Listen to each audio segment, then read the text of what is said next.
Aeropuerto de Congonhas, Sao Paulo, Brasil. 31 de octubre de 1996. 95 personas suben a bordo del vuelo 402 de la aerolínea TAM. 89 pasajeros y 6 miembros de la tripulación. Deben volar desde Sao Paulo hasta Río de Janeiro y continuar después hacia Recife.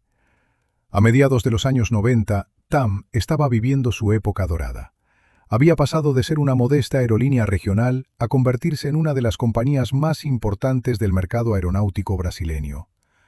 La empresa acababa de recibir el prestigioso premio internacional Aerolínea Regional del Año, concedido por la reconocida revista Air Transport World, y la dirección decidió inmortalizar aquel éxito en uno de sus aviones. El símbolo de los logros de la compañía era una aeronave con matrícula Papa Tango Mike Romeo Kilo. Este Fokker 100 destacaba incluso entre el intenso tráfico del aeropuerto de Congonhas. En lugar de la habitual combinación de rojo y blanco, lucía una exclusiva librea azul celeste con una enorme inscripción que decía «Número 1» en el fuselaje. El avión era nuevo y se encontraba en excelentes condiciones técnicas. Había realizado su primer vuelo 3 años antes de los acontecimientos y durante un breve periodo había sido operado por la aerolínea indonesia Sempati Air, perteneciente a la familia del presidente Suharto. En agosto de aquel mismo año, el avión se convirtió en uno de los grandes orgullos de la flota de TAM. Para entonces, había acumulado 8.171 horas de vuelo y contaba con un historial de mantenimiento impecable. La aeronave era considerada un verdadero modelo de fiabilidad. Mientras el personal de tierra cargaba el equipaje, los pilotos terminaban los preparativos previos al vuelo en la cabina. En el asiento izquierdo se encontraba el comandante José Antonio Moreno, de 45 años. Dentro de TAM, era considerado una auténtica leyenda. Llevaba 18 años trabajando para la compañía y había acumulado 6.433 horas de vuelo. Casi 2.400 de ellas correspondían específicamente al Fokker 100. El comandante Moreno conocía este modelo de avión hasta el último tornillo. Además, estaba cualificado como comandante instructor. A su lado, en el asiento derecho, se encontraba el copiloto Ricardo Luis Gómez, de 27 años. También era un piloto experimentado de la aerolínea y contaba con unas 3.000 horas de vuelo. Sin embargo, todavía era relativamente nuevo en el Fokker 100.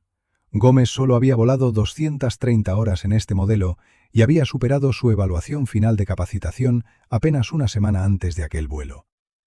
En la cabina de pasajeros trabajaban 4 auxiliares de vuelo: la joven Flavia Fernández, Janaina dos Santos, Marcela Benenito y Marcele Carneiro. Ninguno de ellos podía imaginar que, a pesar del clima perfecto y del buen estado técnico del avión, aquel se convertiría en el vuelo más corto de la historia de la compañía. El aeropuerto de Congonhas representa un serio desafío para cualquier piloto. Construido en la década de los años 30 del siglo XX, con el paso del tiempo acabó atrapado entre los rascacielos de hormigón de Sao Paulo. A menudo se lo conoce como el portaaviones de la jungla de cemento. Sus cortas pistas, de apenas 1.940 metros de longitud, están rodeadas por los barrios densamente poblados de la zona de Jabaquara. Al final de las pistas no existen verdaderas áreas de seguridad. Cualquier error o salida fuera del pavimento puede convertirse de inmediato en una catástrofe de dimensiones urbanas. A las 8:25, la tripulación del vuelo 402 termina de comprobar las listas de control y recibe autorización para despegar. El viento en superficie sopla desde los 60 grados. La visibilidad es prácticamente ilimitada. En la cabina reina un ambiente tranquilo y profesional. Los pilotos llevan los motores Rolls-Royce al régimen de despegue y el avión comienza a acelerar. Aquí debemos hacer una pausa para explicar una de las características fundamentales del Fokker 100. El control de la potencia de los motores dependía de la interacción entre dos sistemas, las palancas de gases y el sistema automático de potencia. Las palancas de gases eran unas grandes manetas instaladas en la consola central. A diferencia de los Airbus modernos, en los que permanecen inmóviles mientras funciona el sistema automático, en el Fokker 100 estaban conectadas mecánicamente a sus actuadores. El sistema automático de potencia podía compararse con una mano informatizada que movía físicamente las palancas para mantener la velocidad o el régimen de funcionamiento necesarios. El piloto podía observar cómo las palancas parecían cobrar vida y se desplazaban hacia adelante o hacia atrás siguiendo las órdenes de la electrónica. A las 8:26, el comandante Moreno empuja suavemente las palancas hacia adelante. Los motores responden con un potente rugido que aumenta progresivamente y el avión, de 45 toneladas, comienza su carrera por la pista 17 derecha. A partir de ese momento comienza la cuenta atrás. La carrera de despegue es una fase que exige una concentración absoluta. El avión atraviesa sucesivamente varias velocidades críticas y en cada una de ellas el precio de un error es mayor. Cuando la aeronave ya ha alcanzado una velocidad considerable, el silencio de la cabina se rompe inesperadamente con una señal de advertencia. En la pantalla aparece una notificación de avería. El comandante Moreno mira inmediatamente el panel y comprueba que el sistema automático de potencia se ha desconectado. Para un comandante experimentado, aquello no era motivo de pánico. La desconexión del sistema automático durante la carrera de despegue era una particularidad conocida del Fokker 100 y solía producirse debido a diferencias minúsculas entre los parámetros de funcionamiento de ambos motores. Los procedimientos permitían continuar con el despegue pasando al control manual de la potencia. El comandante Moreno mantiene las manos sobre las palancas, mientras el copiloto Gómez confirma que la potencia está ajustada y que los valores de despegue coinciden con los cálculos previstos. Unos 20 segundos después, el copiloto Gómez anuncia que el avión ha alcanzado la velocidad de decisión V1. En el vuelo 402, esa velocidad era de 240 km por hora. Una vez superada, el despegue ya no podía abortarse. Pase lo que pase, el avión debía abandonar el suelo porque la pista restante del aeropuerto de Congonhas no era suficiente para frenar con seguridad. Si intentaba detenerse, la aeronave acabaría inevitablemente entrando en los barrios de la ciudad. 2 segundos después, el comandante Moreno tira suavemente de los mandos hacia sí. Los sensores detectan que el tren de aterrizaje se ha separado del pavimento. Las ruedas dejan de girar y los ordenadores de a bordo reciben la señal de que el avión está en el aire. Precisamente en ese instante, cuando la aeronave se encontraba en su situación más vulnerable debido a la baja velocidad y a la escasa altura, se activó una cadena lógica fatal en las profundidades del motor derecho. En cuanto el Fokker 100 alcanzó una altura de entre 10 y 15 metros y aceleró hasta aproximadamente 251 km por hora, con un ángulo de cabeceo cercano a los 10 grados, sucedió lo impensable. Todo el avión se sacudió bruscamente hacia la derecha. El comandante Moreno sintió cómo la aeronave intentaba escaparse de sus manos y comenzaba a entrar en una inclinación incontrolable hacia la derecha. En realidad, había ocurrido algo que los ingenieros de Fokker y Rolls-Royce consideraban oficialmente casi imposible. La probabilidad calculada de aquel fallo era de 1 entre 1000 millones. Las compuertas del inversor de empuje del motor derecho se habían abierto espontáneamente. El inversor es un dispositivo que redirige hacia adelante el flujo de los gases del motor. Está diseñado exclusivamente para ayudar a frenar el avión después del aterrizaje. Si se abre en pleno vuelo, se convierte en un gigantesco freno aerodinámico. Los parámetros de funcionamiento del motor derecho caen inmediatamente de 1,69 a 1,34. La tripulación queda atrapada en una trampa cognitiva. Los pilotos no pueden ver las compuertas abiertas del inversor, ya que no son visibles desde la cabina. Además, debido a un error de programación en el sistema de advertencias, el mensaje «inversor desbloqueado» no aparece en las pantallas. Los pilotos creen que el motor derecho simplemente ha fallado o se ha apagado. El copiloto Gómez, actuando por instinto y de acuerdo con su entrenamiento, empuja la palanca del motor derecho completamente hacia adelante. En ese momento, el avión parece traicionarlos por segunda vez. La palanca del motor derecho se escapa violentamente de la mano de Gómez y comienza a desplazarse por sí sola hacia atrás hasta la posición de potencia mínima. Gómez vuelve a empujarla hacia adelante, la palanca vuelve a retroceder. No se trataba de otra avería. Era el funcionamiento normal de un mecanismo de protección previsto por los diseñadores. Los ingenieros sabían que, si el inversor estaba abierto, el sistema debía reducir automáticamente la potencia del motor para impedir que el empuje inverso hiciera volcar el avión. Sin embargo, los pilotos no sabían que el inversor se había abierto.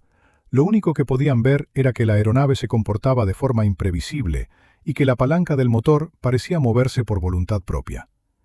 El comandante Moreno grita al copiloto que desconecte el sistema automático de potencia. Está convencido de que la electrónica ha fallado y está reduciendo la potencia por error. Gómez desconecta el sistema automático, pero la palanca continúa resistiéndose. A partir de ese momento, comienza una auténtica lucha entre el ser humano y la máquina.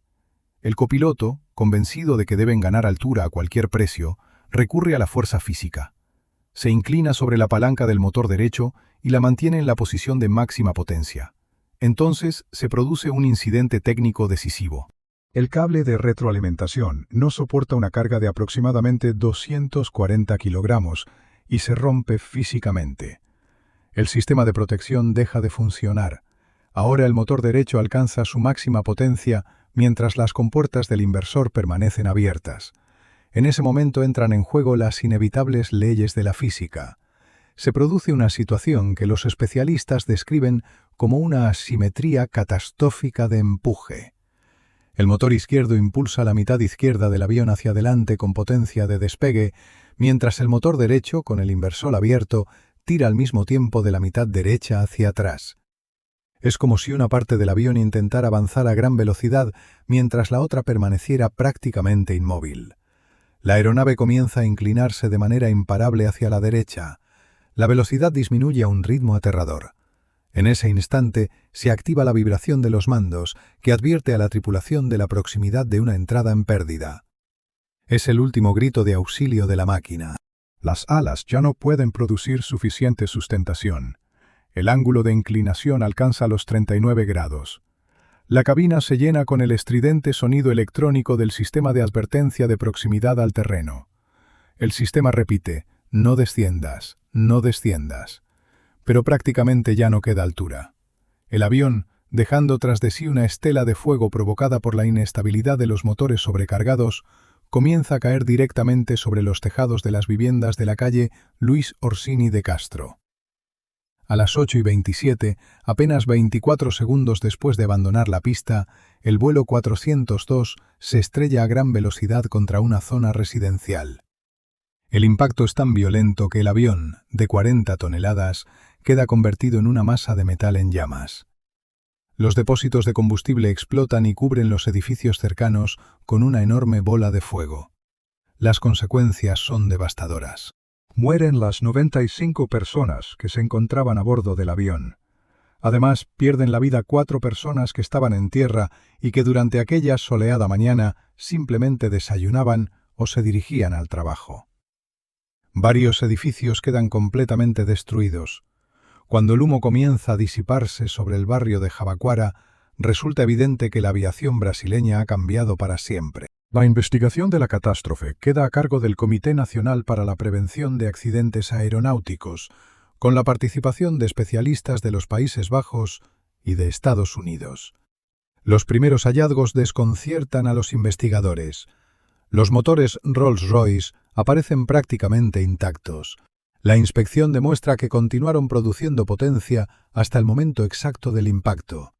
La hipótesis de una colisión con un ave o de una explosión interna en uno de los motores queda descartada poco después. Sin embargo, los investigadores prestan atención a las declaraciones de varios testigos. Algunas personas que se encontraban en tierra aseguran que, durante aquel breve vuelo, vieron cómo las compuertas del inversor del motor derecho se abrían y se cerraban varias veces. Esos testimonios llevan a los especialistas a estudiar detalladamente los circuitos eléctricos del Fokker 100. La pista principal aparece durante el desmontaje del actuador del bloqueo secundario del inversor del motor derecho. En su interior se encontraba un microinterruptor identificado como S1. Al medir su resistencia, los instrumentos muestran una cifra sorprendente de 357 ohmios. El valor normal de aquel componente no debía superar los 0,7 ohmios. Entonces surge la pregunta principal de la investigación. ¿Cómo pudo un defecto microscópico en una pieza pequeña y económica provocar la muerte de 99 personas? La respuesta se encontraba en un tipo de fallo cuya posibilidad había sido introducida en el diseño del avión varios años antes de la catástrofe. Para comprender la magnitud del error de ingeniería, es necesario analizar la lógica del sistema de bloqueo del inversor. En condiciones normales, el inversor estaba protegido contra una apertura en vuelo mediante dos bloqueos, uno principal y otro secundario. Sin embargo, los investigadores descubrieron que Fokker, en su intento de perfeccionar el sistema, había creado sin saberlo una peligrosa vulnerabilidad. En los documentos de la investigación aparecían dos versiones del diseño: el sistema anterior a la modificación y el sistema posterior a la modificación. Antes de la modernización, la válvula electromagnética permanecía constantemente energizada durante el vuelo. Gracias a ello, el sistema hidráulico ejercía presión continua sobre las compuertas del inversor y las mantenía cerradas.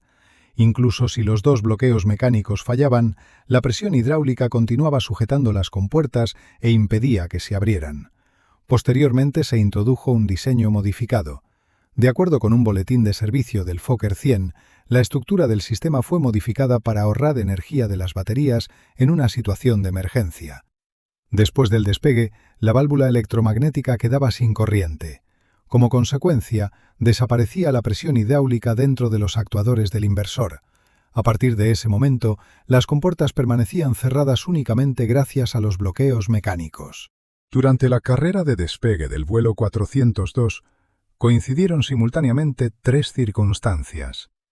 El primer factor fue la vibración producida cuando el avión abandonó la pista. El segundo factor fue una variación de tensión en la red eléctrica durante la transición a la alimentación de a bordo.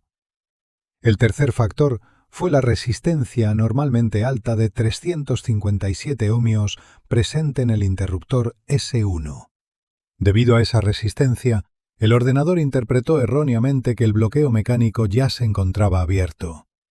En el circuito eléctrico del relé número 1 del bloqueo secundario se generó una señal falsa. El sistema llegó a la conclusión de que el avión se encontraba en tierra y de que el piloto quería utilizar el inversor para frenar. A continuación, el bloqueo secundario se abrió.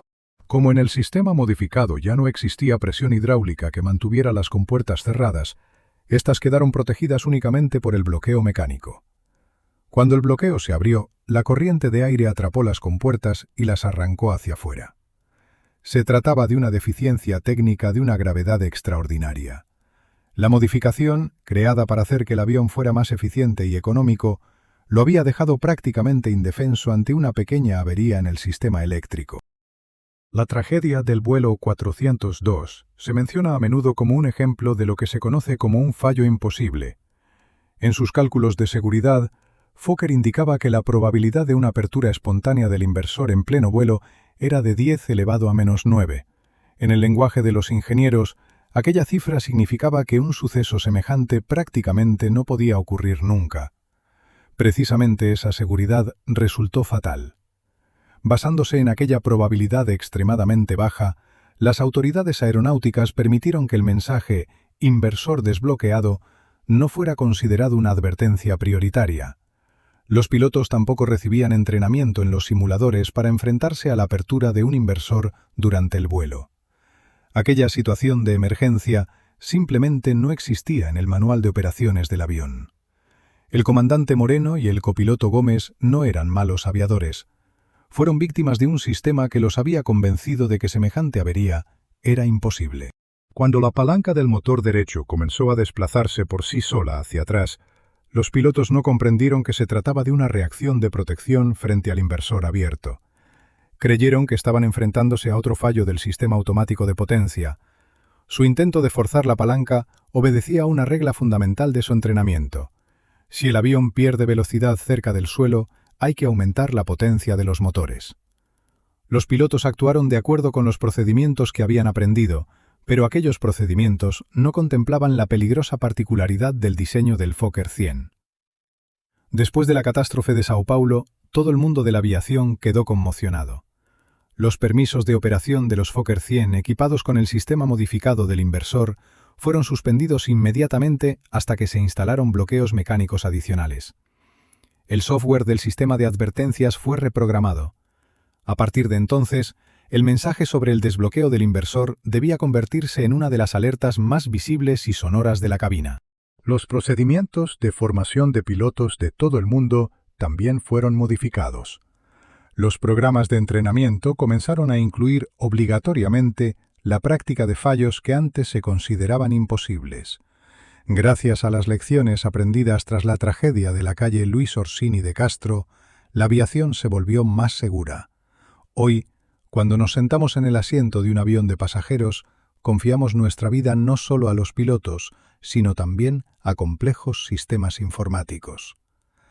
La historia del vuelo 402 seguirá siendo para siempre un recordatorio para los ingenieros de que detrás de cada línea de código y de cada cifra utilizada en los cálculos de probabilidad hay vidas humanas reales. Los 24 segundos que el avión permaneció en el cielo de Brasil fueron el terrible precio que la humanidad tuvo que pagar para comprender una verdad muy sencilla. En la aviación no debería existir la palabra imposible. ¿Y ustedes qué opinan, amigos? No olviden compartir sus pensamientos en los comentarios. Hasta la próxima.